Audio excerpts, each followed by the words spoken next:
ಇಷ್ಟೊಂದು ವೇರಿಯೇಷನ್ ಆದ್ರೆ ಯಾವ ರೀತಿಯಾಗಿ ಇರಬಹುದು ಒಬ್ಬ ಮನುಷ್ಯನ ಆರೋಗ್ಯ ಸ್ಥಿತಿ ಅನ್ನೋದು ಒಬ್ಬ ಯಾರಿಗಾದ್ರೂ ಅರ್ಥ ಆಗುತ್ತೆ. ಒಂದು ಸಣ್ಣ ಟ್ಯಾಬ್ಲೆಟ್ ಮುಖಾಂತರ ಬಿಪಿಯನ್ನು ಕಂಟ್ರೋಲ್ ಮಾಡ್ತಾರೆ ನಾರ್ಮಲ್ ಆಗಿ ಡಾಕ್ಟರ್ಸ್. ಆದರೆ ಇಲ್ಲಿನ ವೈದ್ಯರು ಯಾಕೆ ಇನ್ನೂ ಕೂಡ ಬಿಪಿ ವೇರಿಯೇಷನ್ ಅನ್ನ ಸರಿ ಮಾಡೋದಕ್ಕೆ ಆಗಿಲ್ಲ ಅನ್ನುವಂಥ ಪ್ರಶ್ನೆ ಕೂಡ ಜನಸಾಮಾನ್ಯರಿಗೆ ಇದೆ.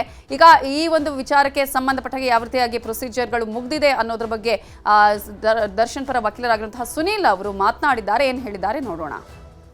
ನಟ ದರ್ಶನ್ ಇವತ್ತು ಯಾವ ಒಂದು ಕಾರಣಕ್ಕೋಸ್ಕರ ಸೆಷನ್ಸ್ ಕೋರ್ಟ್ಗೆ ಬಂದಿದ್ರು? ಇಲ್ಲ, ದರ್ಶನ್ ಅವರಿಗೆ ಮಾನ್ಯ ಉಚ್ಚ ನ್ಯಾಯಾಲಯದ ಕಳೆದ 13ನೇ ತಾರೀಕು ಅವರಿಗೆ ಷರತ್ತುಬದ್ಧ ಜಾಮೀನನ್ನ ಮಂಜೂರು ಮಾಡಿತ್ತು. ಆ ಷರತ್ತುಗಳನ್ನ ಪೂರೈಸಲಿಕ್ಕೆ ದರ್ಶನ್ ಅವರು ಇವತ್ತು ಮಾನ್ಯ ಸೆಷನ್ಸ್ ಕೋರ್ಟ್ಗೆ ಹಾಜರಾಗಿದ್ರು ಸರ್. ಏನೆಲ್ಲ ಷರತ್ತುಗಳನ್ನ ಹಾಕಿರುವಂತ ಸರ್ ಈಗ ಹೈಕೋರ್ಟ್?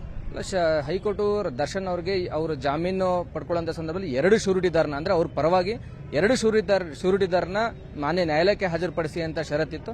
ಅದ್ರ ಪ್ರಕಾರ 2 ಶೂರಿಟಿದಾರರು ಬಂದು ದರ್ಶನ್ ಅವ್ರ ಪರವಾಗಿ ಶೂರಿಟಿಯಾಗಿ ನಿಂತ್ಕೊಂಡಿದ್ದಾರೆ ಸರ್. ಅದು ಪ್ರಕ್ರಿಯೆ ಇವತ್ತು ಮುಗಿದಿದೆ. ಮತ್ತೇನಾದ್ರೂ ದರ್ಶನ್ ಕೋರ್ಟ್ಗೆ ಹಾಜರಾಗ್ತಾರಾ ಹೇಗೆ ಅಂತ? ಅಲ್ಲ, ಆಗ್ಲೇಬೇಕಾಗುತ್ತೆ. ಯಾಕಂದ್ರೆ ಇದು ಕಾನೂನಲ್ಲಿ ಪ್ರೊಸೀಜರ್ ಆದ್ರಿಂದ, ಪ್ರಕ್ರಿಯೆ ಆದ್ರಿಂದ ನ್ಯಾಯಾಲಯದ ವಿಚಾರಣೆ ದಿನಾಂಕ ಯಾವತ್ತಿರುತ್ತೋ ಅವತ್ತು ಅವ್ರು ಬಂದು ಹಾಜರಾಗಬೇಕಾಗುತ್ತೆ. ಆಗದೇ ಇರುವಂತಹ ಸಂದರ್ಭದಲ್ಲಿ ಅವ್ರ ವಕೀಲರಿಗಾಗಿ ನಾವುಗಳು ಒಂದು ಅರ್ಜಿ ಸಲ್ಲಿಸ್ತೀವಿ, ಯಾವ ಕಾರಣಕ್ಕೋಸ್ಕರ ಅವ್ರು ಹಾಜರಾಗಕ್ಕೆ ಸಾಧ್ಯ ಆಗ್ತಾ ಇಲ್ಲ ಅಂತ. ಅದು ದರ್ಶನ್ ಅವರೊಬ್ಬರೇ ಅಲ್ಲ, ಯಾರೇ ಭಾರತದಲ್ಲಿ ಆರೋಪಿಗಳಾಗಿದ್ರು ಸಹ ಅವ್ರಿಗೆ ಈ ಕಾನೂನು ಅಪ್ಲೈ ಆಗುತ್ತೆ ಸರ್. ಇನ್ನೊಂದು, ದರ್ಶನ್ ಡಿಸ್ಚಾರ್ಜ್ ಆಗಿದ್ದಾರೆ ಅನ್ನುವಂತ ಒಂದಷ್ಟು ಸುದ್ದಿಗಳು. ಡಿಸ್ಚಾರ್ಜ್ ಆಗಿದಾರಾ ಇಲ್ವಾ ಅಂತ? ಇಲ್ಲ ಸರ್, ಅವ್ರು ಹಾಸ್ಪಿಟಲ್ ಇಂದ ಇಲ್ಲಿಗೆ ಬಂದು ಮತ್ತೆ ಹಾಸ್ಪಿಟಲ್ಗೆ ಹೋಗಿದ್ದಾರೆ ಸರ್. ಇನ್ನೊಂದು, ದರ್ಶನ್ ಅವರು ಕೋರ್ಟ್ ಪ್ರಿಮಿಸಿಸ್ ಬಿಟ್ಟು ಹೋಗಬಾರದು ಅನ್ನುವಂಥದ್ದು ಕೂಡ ಅಷ್ಟೇ ಷರತ್ನಲ್ಲಿ ಇದೆ. ಅಂದ್ರೆ ಬೆಂಗಳೂರು ಬಿಟ್ಟು ಹೋಗಬಾರ್ದು ಅಂತಾನೆ ಅಥವಾ ಕರ್ನಾಟಕ ರಾಜ್ಯ ಬಿಟ್ಟು ಹೋಗಬಾರ್ದು ಅಂತಾನೆ? ಇಲ್ಲ, ಮಾನ್ಯ ಉಚ್ಚ ನ್ಯಾಯಾಲಯ ಅವ್ರ ಷರತ್ತು ವಿಧಿಸಿರೋದು ಇಲ್ಲಿ ಸೆಷನ್ಸ್ ಕೋರ್ಟ್ ಅಂದ್ರೆ ಕೆಳಹಂತದ ನ್ಯಾಯಾಲಯದ ಜುರಿಶಿಕ್ಷನ್ ಬಿಟ್ಟು ಹೋಗಬಾರ್ದು ಅಂತ. ಕೆಳಹಂತದ ನ್ಯಾಯಾಲಯದ ಜುರಿಶಿಕ್ಷನ್ ಅಂತಂದ್ರೆ ಬೆಂಗಳೂರು ಸಿಟಿ ಬರುತ್ತೆ. ಆದ್ರಿಂದ ಬೆಂಗಳೂರು ಸಿಟಿ ಬಿಟ್ಟು ಹೋಗಂಗಿಲ್ಲ ಅನ್ನೋದು ಷರತ್ತದು. ಈಗ ದರ್ಶನ್ ಒಬ್ಬ ನಟ, ಸಾಕಷ್ಟು ಚಿತ್ರಗಳನ್ನ ಈಗಲೂ ಕೂಡ ಅಷ್ಟು ಒಪ್ಕೊಂಡಿದ್ರೆ, ಒಂದಷ್ಟು ಫಿಲಿಮ್ ಅಲ್ಲಿ ಮಾಡ್ತಿದ್ದಾರೆ. ಒಂದ್ ವೇಳೆ ಏನಾದ್ರೂ ಫಿಲಿಂ ಶೂಟಿಂಗ್ ಇದೆ ಅಂದಂತ ಸಂದರ್ಭದಲ್ಲಿ ಅವಾಗ ನೀವು ಮತ್ತೆ ಕೋರ್ಟ್ಗೆ ಅಪ್ಲಿಕೇಶನ್ ಹಾಕ್ಬೇಕಾ, ಹೇಗೆ ಕೋರ್ಟ್ ಮನವಿ ಮಾಡ್ಕೊಳ್ಬೇಕಾಗುತ್ತೆ ಹೇಗೆ? ಹೌದು, ಮಾನ್ಯ ಉಚ್ಚ ನ್ಯಾಯಾಲಯ ಷರತ್ತು ವಿಧಿಸಿರೋದು ಏನು ಅಂತ ಅಂದ್ರೆ ಅವರು ಸೆಷನ್ಸ್ ಕೋರ್ಟ್ನ ಅನುಮತಿ ಇಲ್ಲದೇನೆ ನೀವು ಬೆಂಗಳೂರು ಹೊರಗಡೆ ಹೋಗಬಾರ್ದು ಅಂತ ಸಕಾರಣಗಳನ್ನ ತೋರಿಸಿ, ಅಂದ್ರೆ ರೀಸನ್ಸ್ ನ ತೋರಿಸಿ ಮಾನ್ಯ ನ್ಯಾಯಾಲಯಕ್ಕೆ ಒಂದು ಅರ್ಜಿ ಸಲ್ಲಿಸಿ ನ್ಯಾಯಾಲಯದ ಅನುಮತಿ ಪಡ್ಕೊಂಡು ಅವ್ರು ಎಲ್ಲಿಗೆ ಬೇಕಾದ್ರೂ ಹೋಗಬಹುದು ಸರ್. ಇನ್ನೊಂದು, ನಟ ದರ್ಶನ್ ಅವರ ಪಾಸ್ಪೋರ್ಟ್ ನ ಹಿಂತಿರುಗಿಸೋದಕ್ಕೆ ನೀವು ಕೂಡ ಅಷ್ಟೇ ಮನವಿ ಮಾಡಿದ್ರಿ. ಯಾಕೆ, ಯಾವ ಕಾರಣದಿಂದ ಅಂತ? ಅಲ್ಲ, ಮಾನ್ಯ ಉಚ್ಚ ನ್ಯಾಯಾಲಯ ಅವರಿಗೆ ಮಧ್ಯಂತರ ಜಾಮೀನು ಕೊಡುವಂತ ಸಂದರ್ಭದಲ್ಲಿ ಮಾತ್ರ ಅದನ್ನ ಅವ್ರ ಪಾಸ್ಪೋರ್ಟ್ ಸರೆಂಡರ್ ಮಾಡಬೇಕು ಅಂತ ಹೇಳಿ ಕಂಡೀಷನ್ ಷರತ್ತು ವಿಧಿಸಿತ್ತು. ರೆಗ್ಯುಲರ್ ಬೇಲ್ ಅಂದ್ರೆ ಮೈನ್ ಬೇಲ್ ಆಗಿರುವಂತಹ ಸಂದರ್ಭದಲ್ಲಿ ಅಲ್ಲಿ ಯಾವುದೇ ಆದ ರೀತಿಯ ಪಾಸ್ಪೋರ್ಟ್ ಸರೆಂಡರ್ ಮಾಡಬೇಕು ಅನ್ನೋ ಷರತ್ತಿಲ್ಲ.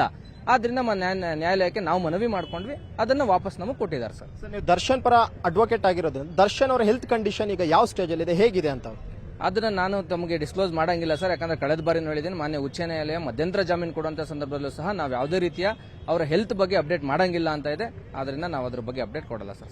ಸರ್, ಈಗ ಎಷ್ಟು ದಿನಗಳ ಕಾಲ ಇನ್ನೂ BGS ಹಾಸ್ಪಿಟಲ್ ದರ್ಶನ್ ಇರ್ತಾರೆ? ಅದು ಗೊತ್ತಿಲ್ಲ ಸರ್. ಡಾಕ್ಟರ್ಸ್ ಕಾಲ್ ತಗೊಂತಾರೆ. ಅವ್ರು ಇನ್ನೂ ಇನ್ ಪೇಷಂಟ್ ಆಗಿರೋದ್ರೆ ಡಾಕ್ಟರ್ ಅವ್ರನ್ನ ಯಾವಾಗ ಡಿಸ್ಚಾರ್ಜ್ ಮಾಡಬೇಕು ಅನ್ನೋದು ಅವ್ರು ಕಾಲ್ ತಗೊಂತಾರೆ ಸರ್. ಉಳಿದಂತ ಆರೋಪಿಗಳ ಜಾಮೀನು ಪ್ರಕ್ರಿಯೆ ಎಲ್ಲ ಕೂಡ ಕಂಪ್ಲೀಟ್ ಆಯ್ತಾ ಹೇಗೆ ಸರ್? ನೋಡಿ, ಅವ್ರದ್ದು ಎಲ್ಲ ಮುಗಿದಿದೆ ಸರ್. ಅವರು ಶ್ಯೂರಿಟಿ ಎಲ್ಲ ಕೊಟ್ಟಿದ್ದಾರೆ, ಅವ್ರಗಳದೆಲ್ಲ ಪ್ರಕ್ರಿಯೆ ಮುಗಿದಿದೆ.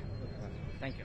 ಇದಿಷ್ಟು ನಟ ದರ್ಶನ್ ಅವರ ಪರ ವಕೀಲರಂತ ಸುನೀಲ್ ಕುಮಾರ್ ಅವರ ಮಾತು. ನಟ ದರ್ಶನ್ ಡಿಸ್ಚಾರ್ಜ್ ಆಗಿಲ್ಲ, ಬದಲಾಗಿ ಒಂದಷ್ಟು ಪ್ರೊಸೆಸ್ ಇತ್ತು, ಅದನ್ನ ಕಂಪ್ಲೀಟ್ ಮಾಡ್ಕೊಳ್ಳುವಂತ ನಿಟ್ಟಿನಲ್ಲಿ ಅವತ್ತು ಸೆಷನ್ಸ್ ಕೋರ್ಟ್ಗೆ ಬಂದಿದ್ರು.